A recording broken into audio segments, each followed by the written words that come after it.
Finally पावसाळा चालू झाला आणि आम्ही आलो आहोत माथेरानला फिरायला. तर तुम्ही गेला आहात की नाही अजून कमेंट करून नक्की सांगा, कारण की पावसाळ्याचे दिवस आहेत आणि सर्वजण कुठे ना कुठे फिरायला जात होते.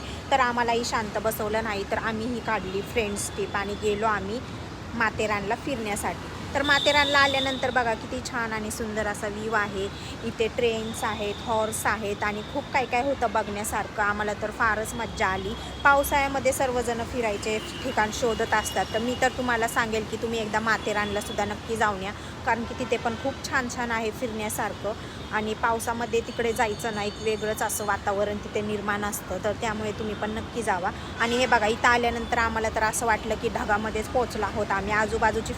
आजूबाजूचे जे दृश्य आहे ना ते एकदम वेगळंच होतं, कारण की ढगामध्ये जसं असतं ना आजूबाजूला white white same to same तसंच होतं.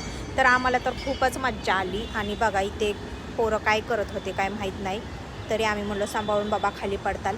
त्यानंतर बघा इथे किती छान आणि सुंदर असा व्ह्यू वरतून दिसत होता. डोंगर होते, नदी होते, पाणी होते, म्हणजे खूप छान इथे वाटलं. आणि म्हणजे खूप खूप आम्ही एन्जॉय केला. तर तुम्ही पण एकदा नक्की जावा. आणि ही नदी बघा किती मोठी नदी आहे. एवढी मोठी नदी मी तर रिअलमध्ये पहिल्यांदा बघितली आहे, कारण की मी जाऊन कधी बघितली नव्हती. तर त्यानंतर बघा इथे ट्रेन्स वगैरे आहेत, कारण की आपल्याला चालायचा जरी कंटाळा आला तर आपण ट्रेननी इथे दुसऱ्या प्लेसवरती जाऊन आपण एन्जॉय करू शकतो. तर तुम्हाला कसा वाटला माझा मिनी ब्लॉग कमेंट करून नक्की सांगा आणि लवकर लवकर चॅनलला सबस्क्राईब करा. Bye bye guys, love you all.